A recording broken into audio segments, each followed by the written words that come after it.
In this video, I'm going to tell you exactly why you should avoid moving to Pearland, Texas at all costs unless you can handle these facts. Now, there are some real drawbacks about living in Pearland, Texas that you should really be aware of before you decide to make that move. Now, I'm going to list each one of these shortcomings in this video, so y'all stay tuned. And welcome to our channel. If you're new to this channel, it's all about what it's really like living in the greater Houston, Galveston Bay area. Hi, my name is Sherry Hensley, and I'm a native Houstonian and realtor.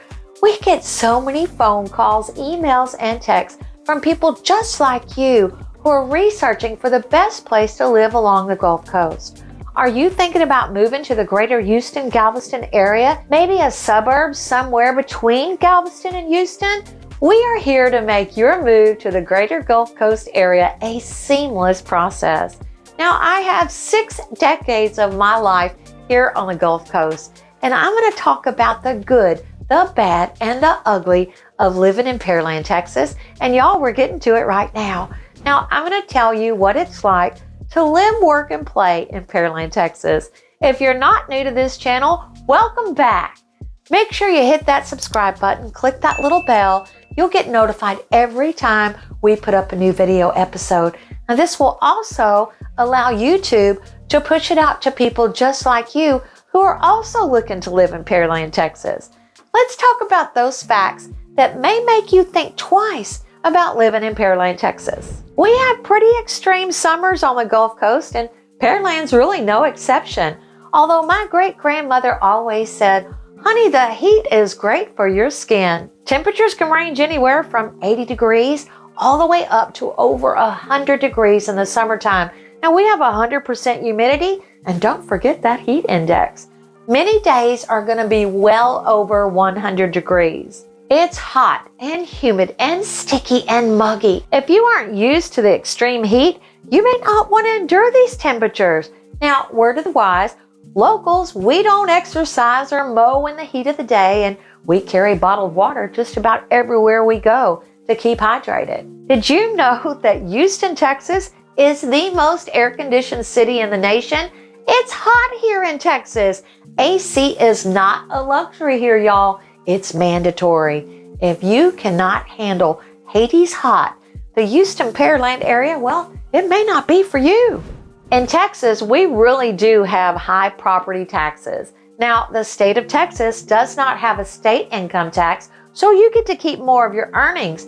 But the county and the city, well, they need to run, so you're going to see higher property taxes here. Tax rates are about 2.5% in this inner city, but when you get in the suburbs, you can get anywhere up to 3 or 4% in your property tax. Now, let me explain what that means.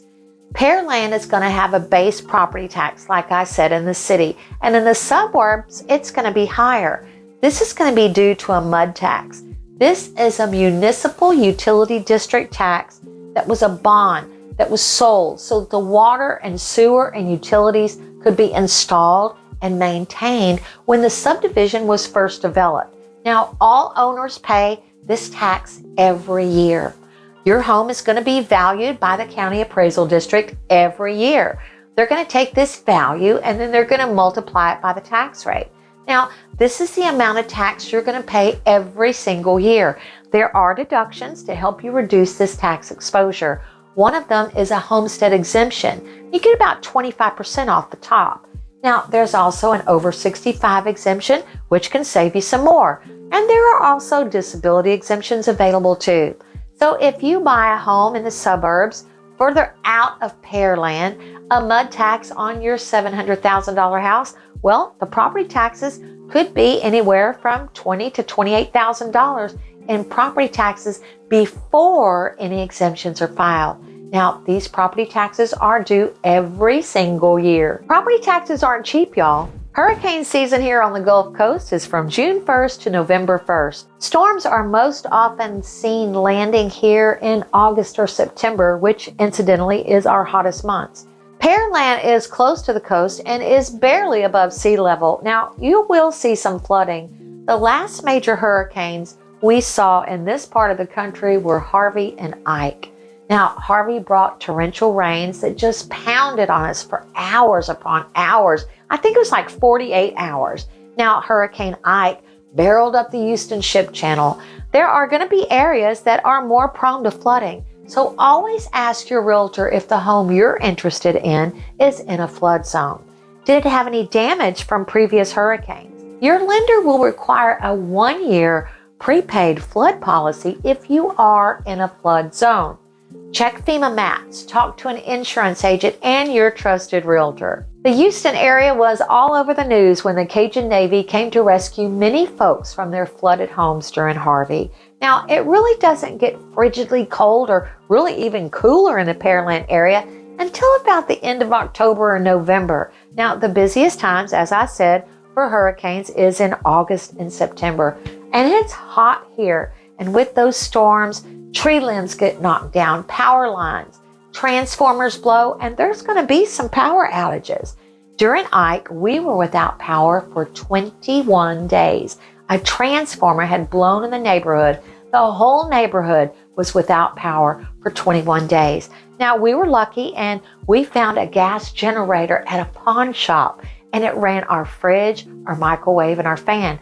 We just had to go find gas every morning to fill it up. Now, I know I lost a lot of weight from sweating those 3 weeks without AC and without probably a good food. It really was like camping out. Now, you've got to have some grit to be able to endure this weather, y'all. So if the heat, the hurricanes, and the taxes haven't scared you from moving to Pearland, well, maybe the traffic will. Living just south of the 4th largest city in the nation with over 4 million people on our roads could be enough reason to never ever move to Pearland if you have to commute to Houston for work. I'm just going to say it. The traffic in Houston sucks. It's terrible. I grew up in Houston and I can honestly say it's awful.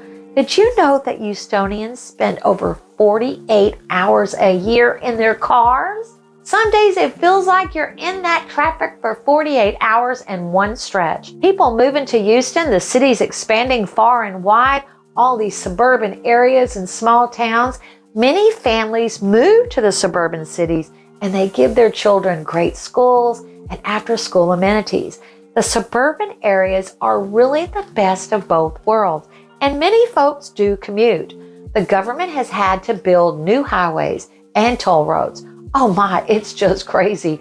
You might consider owning a home close to your employer if you can't work from home to avoid this daily craziness.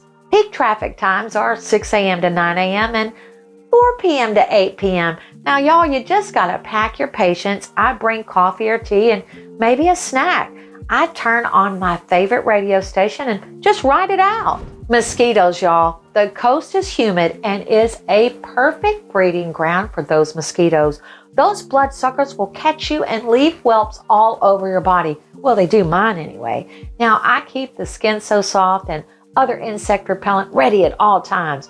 Word to the wise, y'all, please don't leave any standing water anywhere around your home. Flower pots, trash cans, whatever will hold water, turn it upside down. Y'all, this is a breeding ground for those bloodsuckers. We pay about $240 a month for high-speed internet, cable, and 2 boxes. Now, I admit I have some premium packages because my husband loves sports and I love to unwind with some of my favorite cable TV shows. We both work from home, so high-speed internet is a must. A lot of folks are working from home post-COVID. What are you paying for cable and high-speed internet? Comment below, y'all. I want to know. We really don't have adequate citywide transportation in Pearland, so a car is really a necessity, especially if you have to commute to Houston. Now, if you don't want to drive into Houston, you could use Park and Ride. These lots are strategically placed in the suburbs, which allow bus service at peak time for commuters in the burbs. This is a great option, and you let someone else do the driving if you live in the suburbs. Read a book. Relax. Another option is our HOV lanes. This is great for getting in and out of town in a hurry.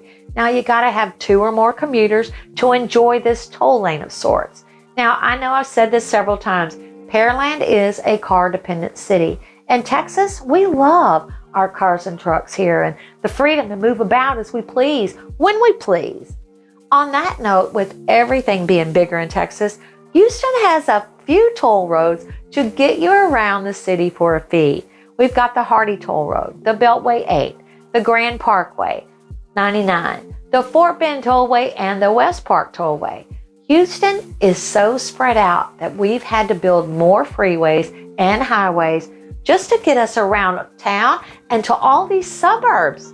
Toll fees are used to fund and pay for the toll roads, not our tax dollars. So if you don't use the toll road, you don't have to pay. Some folks pay at the toll booth as they use it, or you can get an Easy Tag Pass, which is just that. The tag is attached to your windshield. You pass through the toll booth easily without stopping. Now, they have these toll booths stretched out all along the toll roads. Each section is going to run you somewhere between $1.50 and $2. So if you're going from Pearland, the south part of Houston, and you want to go north, you could rack up $10 or more one way. Now, the toll road keeps a credit card on file. When you've depleted your account, it's replenished at, I think, about $40. You'll see these toll roads in other cities like Austin. It's pretty much inevitable that if you're traveling in the suburbs in and around Houston, you're going to run into a toll road. And don't even think you can ride that toll free. They will hunt you down and make you pay those fees. They take a picture of cars as they pass through the toll booth. Do the right thing, get a pass, and enjoy the toll roads. I hope you've gotten some value out of this video. I look forward to seeing you on the next one.